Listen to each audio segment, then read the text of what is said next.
Hello दोस्तों मैं आप सबको आपके यूट्यूब चैनल मिस्टर क्लास में एक बार फिर से स्वागत करता हूं।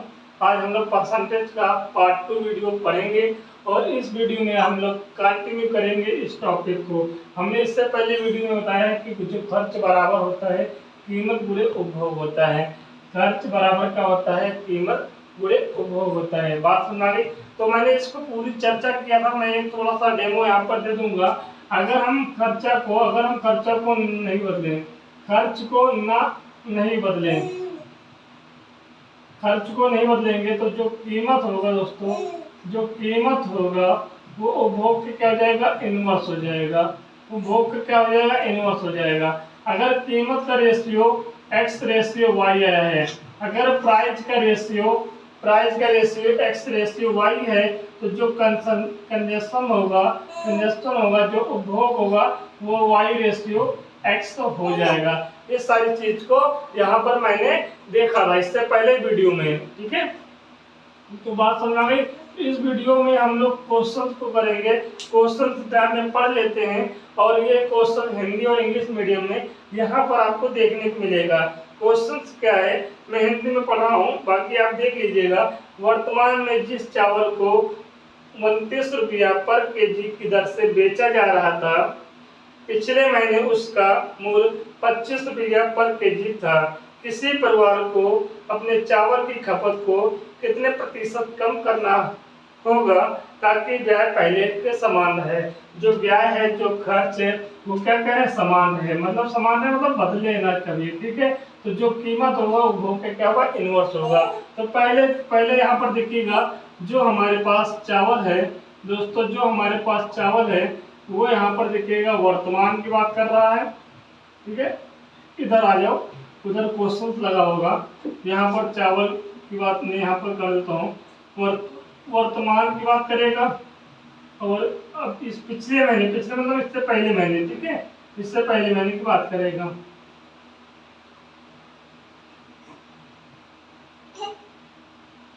पहले महीने तो देखिए जो चावल है पहले महीने कितना था? 25 रुपया पर केजी था दोस्तों। ठीक है, चावल का जो प्राइस, जो कीमत था वो 25 रुपया पर केजी था और वर्तमान में कितना हो गया? 29 रुपया पर केजी हो गया है। बात समझ आ गई? बात यहाँ तक समझ में आ गई है। बात यहाँ तक समझ में आ गई है तो आप मुझे बताइएगा कि चावल 25 रुपये था, अब कितना हो गया? 29 रुपये हो गया। चावल जो 25 रुपये था अब कितना हो गया? 29 रुपये हो गया। तो बताओ कितना यहाँ पर दो तरीके होंगे, मैं बताऊंगा आपको। चावल 25 रुपये से 29 रुपये पे कितना यहाँ पर बढ़ा है? 4 रुपये बढ़ा है दोस्तों। ठीक है, 4 रुपये बढ़ा है। बेस प्राइस कितना है? 25 रुपया है। बात समझ आ गई? ये कीमत का रेशियो आ गया, ये कीमत का रेशियो यहाँ पर आ गया है। बात समझ आ गई? 4/25 आ गया है। तो याद रखिएगा, कीमत क्या हो रहा है? कीमत क्या हो रहा है? बढ़ रहा है। अगर कीमत बढ़ रहा है तो उपभोग को क्या होना? घटना पड़ेगा। उपभोग को क्या होना पड़ेगा? घटना पड़ेगा। कितना घटना पड़ेगा? जितना बढ़ा है। कितना बढ़ा है? 4, तो 4 घटना पड़ेगा। और बेस प्राइस कितना हो जाएगा? 24 में 4 को ऐड कर देंगे तो कितना आ जाएगा? 29 आ जाएगा। कितना आ जाएगा? 29 आ जाएगा। -4/24, 4/29 हो गया। यहाँ तक बात समझ आ गई? यहाँ तक बात समझ आ गई। परसेंटेज निकालना है तो -4/29 मल्टीप्लाई 100 हो जाएगा। बात समझ आ गई? बात समझ आ गई है। तो 429 को अगर हम 400 से भाग करेंगे तो भाग करके यहाँ पर हम दिखा देते हैं आपको।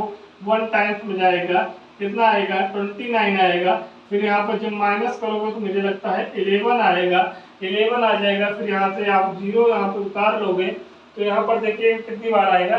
4 बार में तो ज़्यादा चला जाएगा, 3 बार में हम यहाँ पर कर लेते हैं। ठीक है, 27 आएगा। ठीक है, 2 कैरी हो जाएगा। यहाँ कितना होगा? 3 दूनी 6, 2 8 हो जाएगा। बात समझ आ गई? फिर हम लोग यहाँ पर क्या करेंगे? 10 में से 7 घटाएंगे, 3 आएगा। यहाँ पर कितना आएगा? 2 आ जाएगा। बात समझ, पॉइंट लगा लेंगे तो 0 बढ़ा लेंगे। अब यहाँ पर कितना आएगा? ये 10 बार में 290 हो जाएगा। मैं एक काम करता हूँ, 8 बार में इसको चेक कर लेता हूँ, अब परसेंटेज आएगा। तो देख लेते हैं कि 4 ऑप्शन में कौन सा ऑप्शन यहाँ पर सही होगा दोस्तों। तो यहाँ पर एक ऑप्शन दिया है 14%। ठीक है, एक ऑप्शन दिया है 13%, एक ऑप्शन दिया है 15%, एक ऑप्शन दिया है यहाँ पर 12%। तो दोस्तों यहाँ पर 13 13.7 आया हुआ है। आगे आगे क्या होगा, आगे एक नंबर और आप निकालना पड़ेगा। एक नंबर निकालोगे जो कि 5 से कम संख्या आएगी, 5 से कम संख्या आएगी, क्योंकि जो 13.7% दिया हुआ है तो लगभग 13% आएगा। तो ऑप्शन 13 सही होगा, 13% यहाँ पर आंसर आएगा दोस्तों। तो इसको समझ में आ गया, ये बात समझ आ गई। इसको हम लोग परसेंटेज बनाकर भी, हम लोग रेशियो बनाकर भी कर सकते थे। मैंने बेसिक आपको ये बताया है कि पहले महीने 25 रुपये पर केजी चावल था, वर्तमान में 29 रुपये पर केजी हो गया है। तो कितना बढ़ा है, 4 बढ़ा है। बढ़ाने वाले साइन को हमने प्लस कर दिया है। बेस प्राइस क्या है, 25 हो गया है। बेस प्राइस क्या है, 25 हो गया है। बात समझ आ गई। तो 4/25 हो गया है, ठीक है। अगर हमने कहा कि जो कीमत होता है उसका रेशियो हमेशा कंजप्शन से उल्टा होता है, मतलब कीमत और उपभोग एक दूसरे के इनवर्स होते हैं। अगर ये 25 और 29 का रेशियो आया है दोस्तों, तो ये 29 और 25 का रेशियो हो जाएगा। ये प्राइस का रेशियो था, तो ये कंजप्शन का रेशियो हो जाएगा। तो देखिएगा कितना यहाँ पर घटा है, कितना घट गया है, 4 घट गया है, तो -4 आ जाएंगे। बेस प्राइस क्या होगा, 29 होगा, 29 आ जाएगा। मल्टीप्लाई 100 करोगे तो परसेंटेज में आ जाएगा। तो इस क्वेश्चन का आंसर क्या होगा, 13% होगा, जो कि यहाँ पर ऑप्शन डी है, ऑप्शन बी है शायद, ठीक है। ऑप्शन बी यहाँ पर राइट आंसर होगा। तो इसको नोट कर लीजिए, फिर नेक्स्ट क्वेश्चन लगवाते हैं यहाँ पर। चलिए दोस्तों, सेकंड क्वेश्चन मैं यहाँ पे लगा देता हूँ। आज का दूसरा क्वेश्चन क्या है, मैं एक बार रीड कर देता हूँ।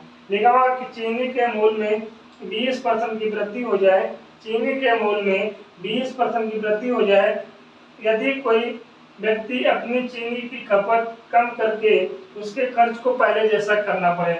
बोल रहा है कि यदि कोई व्यक्ति अपनी चीनी की खपत को कम करके उसके खर्च को पहले जैसा करना चाहता है तो चीनी की खपत कितने प्रतिशत यहाँ पर कम करनी पड़ेगी दोस्तों। तो क्वेश्चन आपको यहाँ पे हिंदी और इंग्लिश दोनों लैंग्वेज में दिखेगा, अब अच्छे से रीड कर लीजिएगा, हम आपको समझाते हैं। हमारे पास क्या है दोस्तों, चीनी है, ठीक है, चीनी है। चीनी का जो प्राइस दिया हुआ है, कितना दिया, कितने परसेंट दिया हुआ है, 20% यहाँ पर वृद्धि कर रहा है। देखिएगा बहुत सिंपल है। 20% को हम लोग रेशियो में लिखना चाहते हैं तो 1/5 लिख सकते हैं। बात समझ आ गई। तो हम लोग यहाँ पर रेशियो बनाएंगे, यहाँ पर रेशियो बनाएंगे तो देखिएगा 5, अब यहाँ पे वृद्धि हो रहा है मतलब +1 हो रहा है, तो रेशियो कितना होगा, 5/6 हो जाएगा, 1 ऐड हो जाएगा। तो हमेशा होता है कि जो प्राइस का रेशियो होता है वो कंजप्शन रेशियो का, प्राइस का जो रेशियो होगा 5 क्या होगा, 5/6 हो जाएगा। तो कंजप्शन क्या हो जाएगा, इसका उल्टा हो जाएगा, ठीक है, 6/5 आ जाएगा, मतलब एक दूसरे के उल्टे होते हैं। तो अगर यहाँ पर आपने वृद्धि किया है, यहाँ पर 5 से 6 हुआ है, तो यहाँ पर 6 से 5 हो गया, मतलब कमी आ गई है। कितने खपत में कितने % की कमी आई है, तो आप देख रहे हो कि यहाँ पर 6 से 5 हुआ है, मतलब -1 आ गया है। और यहाँ पर बेस प्राइस क्या है, 6 है, मल्टीप्लाई 100 हो जाएगा। बात समझ आ गई, मल्टीप्लाई 100 हो जाएगा। तो जब हम लोग क्या करेंगे, 100/6 है, ठीक है। तो जब हम 6 से यहाँ पर डिवाइड करेंगे 100 को, तो देखिएगा 6 1 जा 6 आ जाएगा, 4 आएगा, यहाँ पर 0 उतर जाएगा, तो यहाँ पर कितना आएगा, 6 7 42 होगा, 6 6 36, ठीक है। फिर क्या होगा, 4 आएगा, मतलब 0.16 लगभग, मतलब रिपीट होता जाएगा, 16.666। तो हम लोग क्या बोलेंगे, हम लोग बोलेंगे कि कितने % आया हुआ है, 16.66% आया हुआ है। बात समझ आ गई। तो ऑप्शन क्या होगा, ऑप्शन क्या होगा, यहाँ पर 16/2/3 आ रहा है, 16/2/3 यहाँ पर ऑप्शन में होगा, ठीक है। 16/2/3% यहाँ पर दोस्तों दिया हुआ है। तो 16/2/3 को हम लोग 16.66% भी लिख सकते हैं। तो दोनों आपके आंसर है, तो ऑप्शन में ये दिया है तो आप ये टिक लगाइएगा, ठीक है। बात समझ आ गई। अच्छा ये कैसे आया हुआ है, तो यहाँ पर देखिएगा, यहाँ पर ये रिमाइंडर क्या बचेगा, ये 4 रिमाइंडर बचेगा, 4 ऊपर लिख देंगे, 6 नीचे लिख देंगे, 6 क्या करेंगे, नीचे लिख देंगे, तो 16 ये आ जाएगा, 2 से कट करो, 2 बार में 3 बार में, तो 2/3। तो जब मैं 16.66 को मैं इस तरह लिख सकता हूँ, तो ये भी आंसर सही माना जाएगा, ये भी आंसर सही माना जाएगा, ठीक है। तो इसका मतलब कि आंसर आपका सही है, 16.66% आएगा दोस्तों। तो इस तरीके से क्वेश्चन इस तरह के क्वेश्चन आप लोग बुक से जुड़िएगा और मैक्सिमम क्वेश्चन को लगा लेना है। यही आपका क्वेश्चन इंपॉर्टेंट भी रहेगा दोस्तों। मतलब जो हमने खर्च बराबर कीमत गुणे उपभोग को पूरा एक्सप्लेनेशन किया था, तो अगर वो एक्सप्लेनेशन आपके दिमाग में बैठ जाएगा तो इस तरह के क्वेश्चन आपका भी कंफ्यूजन नहीं रहेगा दोस्तों। तो चलिए, आई होप कि आपको ये समझ में आया होगा। हम लोग आगे नेक्स्ट क्लास में मिलेंगे।